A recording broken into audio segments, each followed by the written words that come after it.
हिंदी काव्य कक्षा 11 के अंतर्गत जो लास्ट काव्य लेसन है निर्मला पुतुल।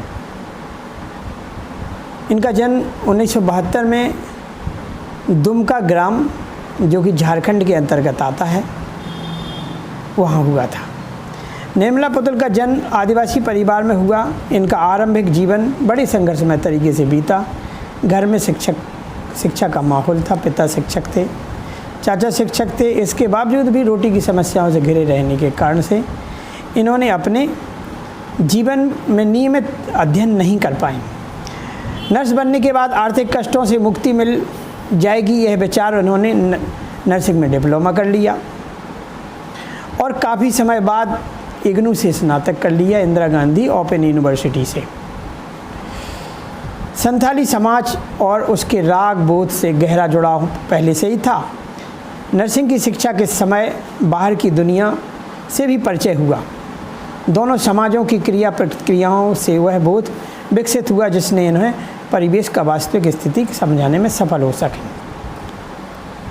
इन्होंने आदिवासी विसंगतियाँ, जो आदिवासी जीवन में विसंगतियाँ थीं, उनको सामने लाया और एक मेहनत के बावजूद खराब दशा रहती है आदिवासियों की कुरीतियों के कारण से बिगड़ती पीढ़ियाँ, थोड़े लाभ के लिए बड़े समझौते, पुरुष वर्चस्व, स्वार्थ के लिए पर्यावरण की हानि, इस शिक्षित समाज का दिक्कुओं और व्यवसायियों के हाथों में कठपुतली बनना। शिक्षित समाज होकर के भी व्यापारी वर्ग की कठपुतली बने रहते हैं। जो पुतुल की कविताओं का केंद्र बिंदु है, इसी बातों को इन्होंने उकेरा है। वे आदिवासी जीवन के कुछ अनछुए पहलुओं को समाज में लाना चाहती हैं, कलात्मकता के साथ हमारा परिचय कराती हैं और संथाली समाज के सकारात्मक और नकारात्मक दोनों पहलुओं को बेबाकी से सबके सामने रखती हैं। संथाली समाज में जहाँ एक ओर सादगी और भोलापन, प्रकृति से जुड़े और कठोर परिश्रम करने की क्षमता जैसे सकारात्मक तत्व हैं जो प्रकृति से जोड़ते हैं, तो वहीं दूसरी ओर इनमें अशिक्षा है, कुरीतियाँ हैं, नशाखोरी है, शराब पीना है। इस तरह कारण से ये बिगड़ते चले जाते हैं। आओ मिलकर बचाएं ये कविता है दोनों पक्षों का यथार्थ चित्रण है। जीवन के सकारात्मकता और नकारात्मकता का दोनों का वर्णन है। बृहत्तर संदर्भ में यह कविता समाज में उन चीज़ों को बचाने की बात करती है जिनका होना स्वस्थ सामाजिक प्राकृतिक परिवेश के लिए बहुत ज़रूरी है। प्रकृति के विनाश और विस्थापन के कारण आज आदिवासी समाज संकट में है। जो कविता का मूल स्वर है, संथाली भाषा में ये कविता लिखी गई थी, लेकिन अशोक सिंह द्वारा इसे हिंदी में रूपांतरण किया गया है। देखिए उनके शब्द क्या हैं। आओ मिलकर बचाएं अपनी बस्तियों को नंगी होने से, शहर की आबो हवा से बचाएं डूबने से पूरी की पूरी बस्ती को हड़िया में। पूरी की पूरी बस्तियां जो आदिवासी समाज से जुड़ी हैं, मेहनत कश हैं, लेकिन उनके जो रहन सहन हैं वो पूरी तरह से उच्च श्रृंखलता से भरे हैं और शहरों की आबो हवा के लगने के कारण से उनके जीवन के जो मूल गुण हैं वो दूर होते चले जा रहे हैं। आज आदिवासी समाज का बहुत बड़ा परसेंटेज नशाखोरी में लग गया है। यानी हड़िया से शराब बनाते हैं और इस तरह से वो शराब में और मांस इत्यादि में खाने में लगे रहते हैं। केवल जंगली जीवन यापन करना और अपने जीवन को नशाखोरी में ही बिता देना, ये उनके लिए एक अभिशाप है। तो इससे बचाने के लिए लेखिका कहती है, अपने चेहरे पर संथाल परगना की माटी का रंग, भाषा में झारखंडीपन। अपने जीवन संथाल परगना यानी अपनी मातृभूमि के प्रति स्नेह लगाओ। अपनी माटी का रंग यानी अपनी जो मातृभूमि है, मिट्टी है, उसका रंग हमारे चेहरे पर झलकना चाहिए। झारखंडीपन यानी अपनी जो मातृभाषा है उसका विकास करने के लिए अग्रसर होना चाहिए, ना कि नशाखोरी में अधिकांश समय बर्बाद करना चाहिए। ठंडी होती दिनचर्या, जीवन की गर्माहट, मन का हरापन, भोलापन, दिल का अक्खड़पन, जुझारूपन। आज उनकी जो जीवन दिनचर्या है, जो क्रियाशीलता की ओर जिनका रुझान रहता था, आज वो ठंडी पड़ती जा रही है नशाखोरी के कारण से। जीवन की गर्माहट समझ में नहीं आ रही है मन का हरापन, मन पे जो प्रसन्नता है वो भी दिखाई नहीं दे रही है। भोलापन दिल का, जो भोले इंसान होते थे, जंगली पशु पक्षियों के बीच रहने वाले इंसान भोले होते थे, वो उनका भोलापन आज नज़र नहीं आता है। लेखिका कहती है वह अपने भोलेपन को उजागर करें। अक्खरपन, किसी चीज़ पर अड़ जाना तो करके रहना। जुझारूपन यानी धीरे धीरे निरंतर कार्य में लगे रहना, इसकी ओर बढ़ना चाहिए। भीतर की आग, धनुष की डोरी, तीर का नुकीलापन, कुल्हाड़ी की धार, जंगल की ताज़ा हवा, नदियों की निर्मलता, पहाड़ों का मौन, गीतों की धुन, मिट्टी का सौंधापन, फसलों की लहलहाट, इन सब से जुड़ा हुआ जो आदिवासी जीवन है वो उनमें उनके भीतर की आग यानी अंदर की एनर्जी आना चाहिए, जिससे वो अपने अधिकार समझ सकें और अपने जीवन को आगे बढ़ा सकें, अपनी एनर्जीज़ के द्वारा अपने जीवन की कर्मठता को बढ़ा सकें। धनुष की डोरी यानी अपने जो कर्तव्य हैं, धनुष चला करके पशुओं का शिकार, जहरीली जो अधिकांशतर उनका मुख्य धंधा है, तो उस धनुष को तीखा, निशाना बहुत तेज हो, यानी अपना लक्ष्य सही हो, इसलिए धनुष की डोरी सही रहे। और तीर का नुकीलापन यानी जो भी जीवन के लक्ष्य हैं उनको हम सकारात्मक बनाएं। जंगल की ताज़ा हवा यानी जो जंगल आज बहुत सारे काटे जा रहे हैं उनको बचाने का प्रयास किया जाए और जंगल की ताज़ा हवा से वो मस्त रहें और आने वाला समाज मस्त रहे। नदियों की निर्मलता, नदियों में भी आज शहरों के गंदे जलों को मिलाकर उनको दूषित किया जा रहा है, उससे हमें उनको बचाना चाहिए। नदियाँ हमारा जीवन है, नदियाँ हमारी भाग्य विधाता हैं, नदियाँ हमारी ज़मीन को सींचती हैं, जिससे हमारे खाने के लिए अन्न धन उत्पन्न होता है। पहाड़ों का मौन, गीतों की धुन, पहाड़ों पर जो शांत वातावरण है वहाँ पर पशु पक्षियों का कलरव होना चाहिए, इत्यादि को हमें प्रवर्धित करना चाहिए। गीतों की धुन, आदिवासी समाज प्रायः वन क्षेत्रों में विभिन्न प्रकार के मौसमी गीतों को गाते हुए अपने जीवन को बिताते हैं और अपने मदमस्त जीवन से संपन्न रहते हैं। तो मिट्टी का सौंधापन यानी जो मिट्टी से सौंधी गंध आती है वो हमें अपनी मातृभूमि से जुड़े रहने की प्रेरणा देती है। फसलों की लहलहाहट, जो मेहनत कश आदिवासी समाज है और उससे जो उनकी कृषि खेती हरी भरी रहती है, तो एक किसान के लिए, एक कर्मठ व्यक्ति के लिए फसल, लहलहाती फसल उसके हृदय को प्रसन्न कर देती है और फसलें उनका जीवन का भविष्य हैं, जीवन का धन है। तो फसलों को परिपक्व को देख करके वो नृत्य गीत इत्यादि का आचरण करते हैं, तो उसकी ओर बढ़ना चाहिए। नाचने के लिए खुला आंगन, आज जो परिवेश छोटा होता जा रहा है, हम संकुचित वातावरण में रहते हैं, तो नाचने के लिए खुला आंगन होना चाहिए, हमारा स्पेस ज़्यादा होना चाहिए, हमारे मन की सोच छोटी नहीं होना चाहिए, मन की सोच बृहत होना चाहिए। गाने के लिए गीत, हंसने के लिए थोड़ी सी खिलखिलाहट और रोने के लिए मुट्ठी भर एकांत। हमें अपने विचारों को अभिव्यक्त करने की स्वतंत्रता होना चाहिए और उस स्वतंत्रता को हम बरकरार बनाए रहें, ऐसे हमें प्रयास करना चाहिए।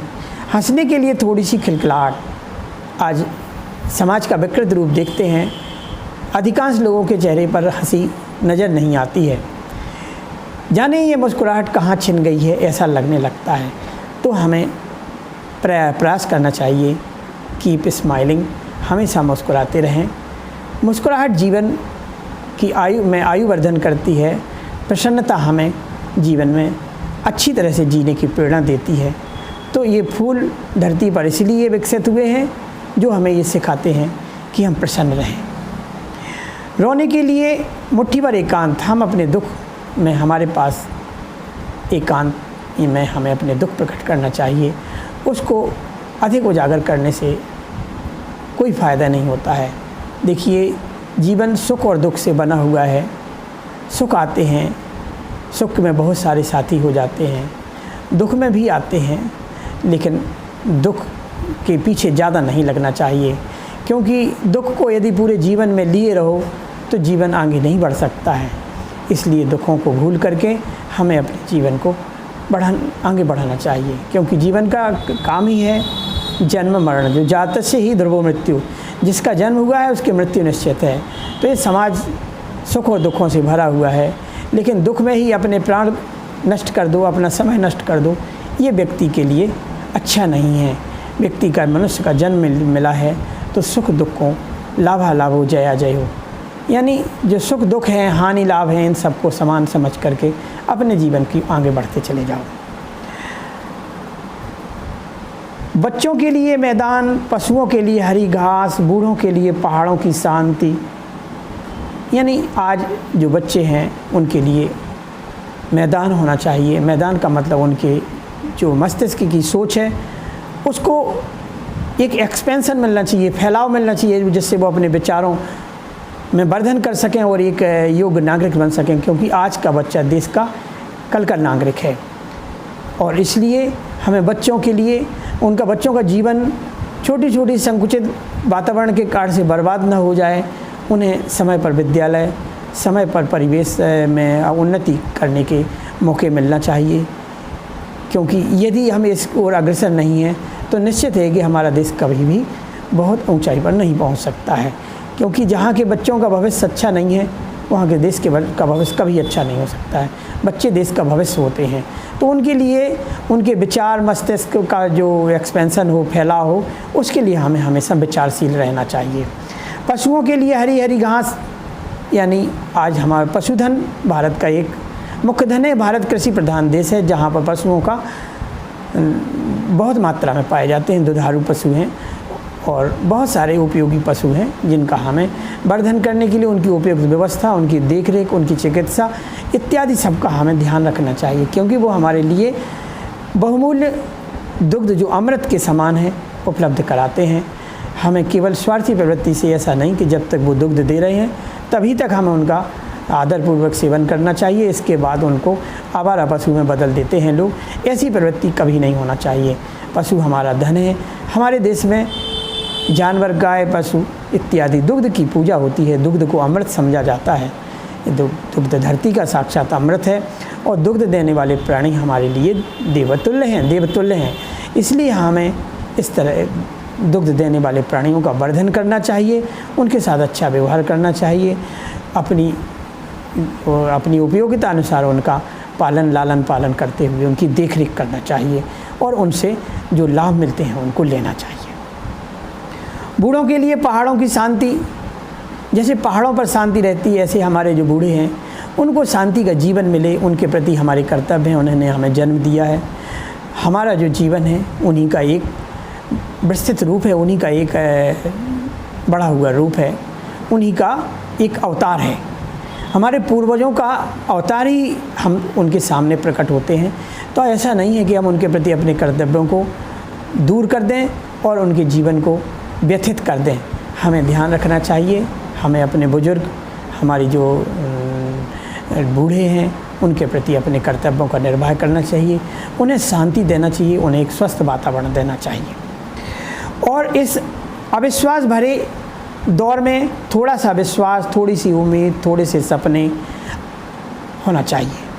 आज दुनिया अविश्वासी होती चली जा रही है, किसी को किसी पर विश्वास नहीं है। तो ये अविश्वास होना ही व्यक्ति का व्यक्ति से दूर होना कहलाता है। विश्वास वो फलदायक है, विश्वास ही फल देने वाला होता है। हमें सभी व्यक्ति को वसुधैव कुटुम्बकम की भावना से अपना समझना चाहिए। जिसने धरती पर जन्म लिया है वो हमारा अपना है, परिवार का है। इस वसुधा पर जन्म देने वाला हमारा कुटुंबी है, ऐसा हमें समझना चाहिए और सबके प्रति विश्वास को जीतना चाहिए, क्योंकि विश्वास ईश्वर का स्वरूप है। सिद्धा विश्वास रूपणों, वह श्रद्धा और विश्वास का रूप ईश्वर ही होता है। थोड़ा सा विश्वास हम में हो, क्योंकि विश्वास नहीं है तो हम मनुष्य नहीं हैं। विश्वास से सारी दुनिया टिकी हुई है और विश्वास के प्रति हमारी उम्मीद, थोड़ी उम्मीद होना चाहिए। आदमी के अंदर उम्मीद इच्छाओं का जागना है। इच्छाएं जिस दिन रुक जाएंगी उसी दिन व्यक्ति का जीवन भी रुक जाएगा। इसलिए हमें नई नई इच्छाएं आती हैं, तभी उन इच्छाओं की पूर्ति के लिए हम प्रयास करते रहते हैं, क्योंकि necessity is the invention of mother. आवश्यकता आविष्कार की जननी होती है, माता होती है। हमें ज़रूरत होती है, ज़रूरत मुख्य होती है, ज़रूरत होती है तब हम उसके लिए कार्य करते हैं, तभी हमारी ज़रूरतें पूरी होती हैं, जहाँ हम उनको निरंतर उनके लिए प्रयासरत रहते हैं। तो इसीलिए कहा जाता है आवश्यकता आविष्कार की जननी है। आविष्कार आज जो हुए हैं, इतने बड़े वैज्ञानिक आविष्कार हुए हैं, पंखा चल रहे हैं, मशीनें चल रही हैं, क्यों हैं? हमारी कभी आवश्यकता समझ में आई है। आवश्यकता होने के कारण से हमने उनकी ओर दिमाग बुद्धि बढ़ाया है और मनुष्य ने इन चीज़ों को खोज डाला। तो हमें उम्मीद बनाए रखना चाहिए। उम्मीद मनुष्यता की पहचान है। पशुवत हमारा जीवन नहीं है, हमें उम्मीद से ही लगा हुआ है और उम्मीद से हमारे रिश्ते नाते, भाई बंधु भाईचारा सभी लगे हुए हैं। उम्मीद है, बाकी और कुछ नहीं। अगर विश्वास है तो ठीक है, मानो तो गंगा माहूँ, ना मानो तो बहता पानी। अगर आपके अंदर विश्वास है तो वो गंगा माता है और उनका पानी पवित्र है, और विश्वास नहीं है तो केवल बहता हुआ पानी है। तो ये तो विश्वास ही सबसे बड़ा शक्तिवान फल देने वाला है और विश्वास के कारण ही हम इस सामाजिक परंपरा का जीवन निर्वाह उच्च श्रेणियों तक ले जाते हैं। तो विश्वास बहुत होना चाहिए, उम्मीदें होना चाहिए, सपने होना चाहिए, क्योंकि जब सपने देखते हैं हम तभी उनको साकार करने के लिए अपने अंदर प्रेरणात्मक स्रोत बढ़ाते हैं और उनकी प्रेरणा से हम अपने जीवन को आगे बढ़ाते हैं। तो इसलिए जो सपने देखे हैं उनको साकार करने का प्रयास करने के लिए लेखिका या जो कवयित्री हैं निर्मला पोतल, वो आदिवासी समाज के माध्यम से सारी धरती के वासियों को समझा रही हैं। आओ मिलकर बचाएं।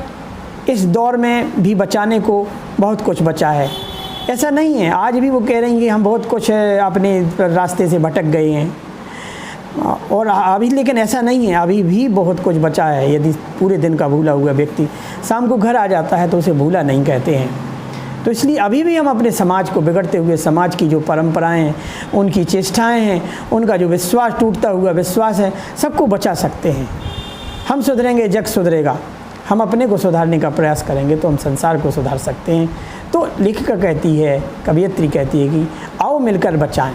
हम सभी इसके लिए उत्तरदायी हैं, कोई एक व्यक्ति उत्तरदायी नहीं है। सच एक स्वस्थ समाज का निर्माण करने के लिए हम सभी उत्तरदायी हैं।